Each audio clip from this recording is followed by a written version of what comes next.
Guys, అందరూ ఎలా ఉన్నారు? బాగున్నారా? బాగున్నాను ఫ్రెండ్స్. ఇవాళైతే మీ ముందుకి నేను పొట్లకాయ పెరుగు పచ్చడి తీసుకొచ్చాను.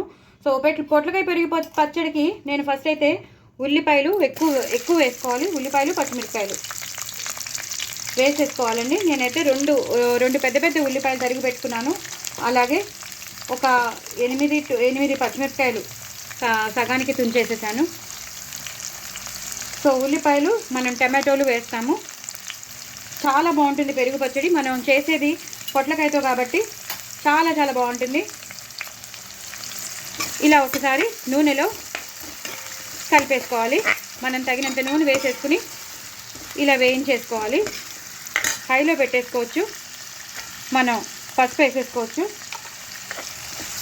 ఇప్పుడు ఈ పసుపులో ఇది చాలాసేపు కొంచెం సేపు మగ్గాలి. అంటే మగ్గడం అంటే ఇవి ట్రాన్స్పరెంట్ అయిపోవాలి, దీని కలర్ మారాలి. కొంచెం మగ్గాక అప్పుడు నెక్స్ట్ ప్రొసీజర్లోకి వెళ్దాం. సో ఇవి మగ్గనిద్దామండి. అప్పుడే పోపు వేయకూడదు, నేను లాస్ట్లో పోపు వేస్తాను.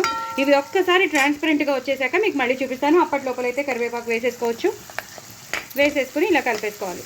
ఒకసారి మగ్గాక మీకు మళ్ళీ చూపిస్తాను. సో ఇవి బాగా వేగిపోయండి. పచ్చిమిరపకాయలు, మన ఉల్లిపాయలు బాగా వేగిపోయాయి. ఇప్పుడు మనం టమాటో ముక్కలు వేసేసుకుందాం. అలాగే తరిగి పెట్టుకున్న ఇలా మనం తరిగి పెట్టుకున్నాం కదా పొట్లకాయ ముక్కల్ని రింగ్స్ లాగా తరిగి పెట్టుకోవాలి. అవి కూడా వేసేద్దాం. అవి కూడా వేసేసి ఇలా కలిపేసుకుందాం. ఇవి కూడా బాగా మగ్గాలి. ఇవి కూడా మా పొట్లకాయలు కూడాను అలాగే టమాటోలు కొంచెం మగ్గాలి, సాఫ్ట్గా అవ్వాలి. అప్పుడు కానీ మనం నెక్స్ట్ ప్రొసీజర్లోకి వెళ్ళడానికి లేదు. సో ఇవి మగ్గాక మీకు మళ్ళీ చూపిస్తాను. కావాలంటే కొంచెం నూనె వేసుకోవచ్చు, నో ప్రాబ్లం. నేను వేస్తాను సో దట్ తొందరగా మగ్గుతాయి. సో ఇవి సాఫ్ట్ అయ్యాక మీకు నెక్స్ట్ ప్రొసీజర్ చూపిస్తాను. సో అవి బాగా వేగిపోయాయండి. పొట్లకాయలు కానీ ఉల్లిపాయలు కానీ టమాటోస్ కానీ బాగా వేగిపోయాయి. ఇప్పుడు మనం అల్లం, పచ్చిమిర్చి, కొత్తిమీర పేస్ట్ వేసేద్దాం. అల్లం, పచ్చిమిర్చి, కొత్తిమీర పేస్ట్ అది వేసేస్తాను. అలాగే నేను కొబ్బరి పేస్ట్ చేశాను. కొబ్బరి, వెల్లుల్లి, అలాగే పచ్చిమిర్చి ఆ పేస్ట్ కూడా వేసేస్తాను. వేసేసి ఇలా కలిపేసుకోవాలండి.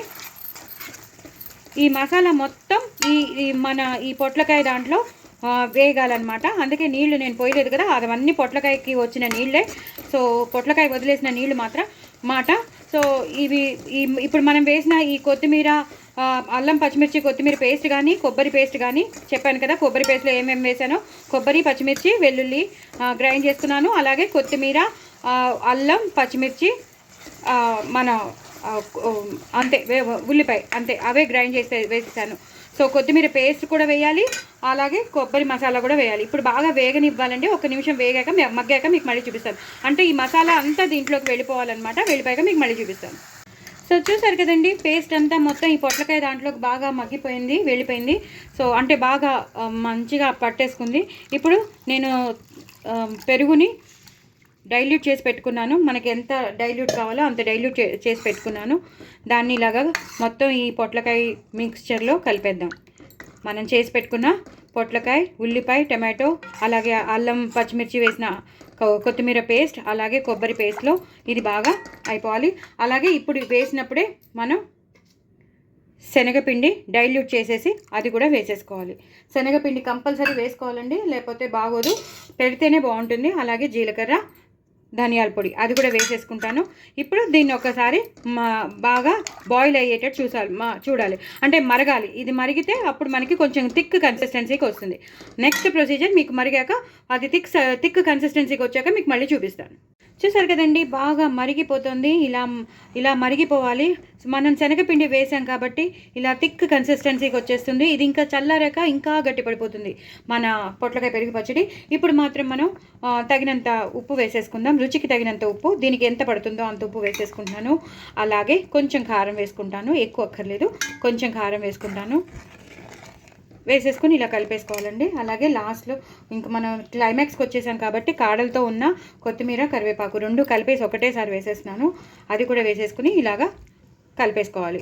ఒక్కసారి మరగనివ్వాలండి. ఒక్కసారి మరిగిపోయాక అప్పుడు మళ్ళీ నెక్స్ట్ ప్రొసీజర్ ఏంటో మీకు చూపిస్తాను. సో వేయవలసినవన్నీ వేయండి. తక్కువ కారం వేసుకోండి, నేను చెప్పాను కదా, ఎందుకంటే మనం అన్ని పచ్చిమిర్చి పేస్ట్, అల్లం పచ్చిమిర్చి పేస్ట్ వేసాము, అలాగే కొబ్బరి పేస్ట్లో కూడా పచ్చిమిరపకాయలు ఉన్నాయి, మళ్ళీ మనం పోపు వేసేటప్పుడు వేసాము. సో అన్నీ ఉన్నాయి కాబట్టి ఎక్కువ కారం వేయవలసిన అవసరం లేదు. స్పైసీనెస్ కోసం మనకి కొంచెం టేస్ట్ ఎన్హాన్స్ అవ్వాలంటే కొంచెం స్పైసీ బ్లంట్గా ఉండకుండా, అంటే డల్గా ఉండకుండా, టేస్ట్లెస్గా ఉండకుండా మనకి ఆ కారం తగులుతూ ఉండాలి. ఆ పెరుగు పచ్చడి ఈ టేస్ట్ రావాలి అంటే తప్పకుండా మనం ఆ పచ్చిమిర్చి కానీ తప్పకుండా ఎక్కువే వేసుకోవాలి. సో చూసుకోండి, మీ కారానికి తగ్గట్టు మీరు వేసేసుకోండి. సో ఇది ఒక్కసారి మరగాలండి. మగ్గిపోతే మరుగుతూ ఉంటే ఏమవుతుందంటే థిక్నెస్ ఇంకా పెరుగుతూ ఉంటుంది మన పెరుగు పచ్చడికి. సో ఇది ఒక్కసారి మగ్గిపోయాక మీకు నెక్స్ట్ ప్రొసీజర్ చూపిస్తాను. సో చూసారు కదండి, మన పెరుగు పచ్చడి చక్కగా థిక్నెస్ వచ్చేసింది, బాగా మరిగిపోయింది. ఇప్పుడు కొంచెం మనం ఇందాక జీలకర్ర ధనియాల పొడి వేసాం కదా, ఇప్పుడు కొంచెం మిరియాల పొడి వేసేద్దాం. మిరియాల పొడి వేస్తే కూడా చాలా చాలా టేస్టీగా ఉంటుంది. మనకు ఆ ఘాటు వస్తూ ఉంటుంది, చాలా చాలా టేస్టీగా ఉంటుంది. ఇప్పుడు మనం పోపు పెట్టేసుకుందామండి. నేను పోపు గట్టి పెట్టేసుకున్నాను. ఇప్పుడు నేను ఆవాలు, జీలకర్ర, ఎండుమిరపకాయలు వేసేసాను. ఇంకా వెల్లుల్లిపాయలు అలాంటివి ఏం వేయకూడదు. జస్ట్ ఆవాలు, జీలకర్ర, ఎండుమిరపకాయలు, అలాగే ఇంగువ మాత్రం కంపల్సరీ వేయండి. ఇంగువ వేయకపోతే అస్సలు బాగోదు. చూసారు కదా, నేను వేసేసాను. ఎంత ఇంగువ వేస్తే అంత బాగుంటుందన్నమాట. నేను ఇంకొంచెం వేస్తాను. పెరుగు పచ్చడి కదండి, చాలా చాలా బాగుంటుంది. సో ఆవాలు, జీలకర్ర, ఎండుమిరపకాయలు బాగా వేగిపోయాయి. మొత్తం వేగిపోయాక అప్పుడు మనం ఈ కరివేపాకు, కొత్తిమీర కూడా వేసేసేసి దీన్ని మెల్లిగా మనం ఇలాగా ఇందులోకి ట్రాన్స్ఫర్ చేసేద్దాం. చాలా చాలా టేస్టీ అయిన పెరుగు పచ్చడి మనకి రెడీ అయిపోయింది. చూసారు కదా ఎంత గట్టిగా అయిపోయిందో. ఇంకా గట్టిగా అయిపోతుందండి మనం ఇలా వదిలేసాక. పూర్తిగా గట్టి పడిపోతుంది. చాలా చాలా చిక్కగా అయిపోతుంది అన్నమాట. చాలా చాలా టేస్టీగా ఉంటుందండి. ఎప్పుడైనా మీరు ఒకసారి పొట్లకాయలు తెచ్చుకుంటే మాత్రం తప్పకుండా ఇలా చేసుకోండి. చాలా చాలా చాలా చాలా టేస్టీగా ఉంటుంది. చపాతీలో నంచుకునే వాళ్ళు కూడా ఉన్నారు, చపాతీలో బాగుంటుంది. కానీ అన్నంలోకి అయితే ఒక బెస్ట్ ఆప్షన్ అని చెప్తాను. చాలా చాలా టేస్టీగా ఉంటుంది. ఎప్పుడు చారు చేసుకుంటూ ఉంటాం, పప్పులు చేసుకుంటూ ఉంటాం, పులుసులు చేసుకుంటూ ఉంటాం. కొంచెం వెరైటీగా మనం ఇలా పెరుగు పచ్చడి చేసుకున్నాం అనుకోండి, చాలా చాలా బాగుంటుంది. నేను ఇలా చెప్పినట్టు రింగ్స్లా తరుక్కోండి. టమాటోలు వేయండి, ఉల్లిపాయలు వేయండి, అలాగే కొత్తిమీర కారం, అల్లం పచ్చిమిర్చి కొత్తిమీర కారం వేయండి, కొబ్బరి పేస్ట్ వేయండి. ఇలా నేను చెప్పినట్టు చేసుకోండి. సూపర్. ఓకేనా? నా ఛానల్ మాత్రం సబ్స్క్రైబ్ చేసుకోవడం అసలు మర్చిపోదు. బాయ్ అండి.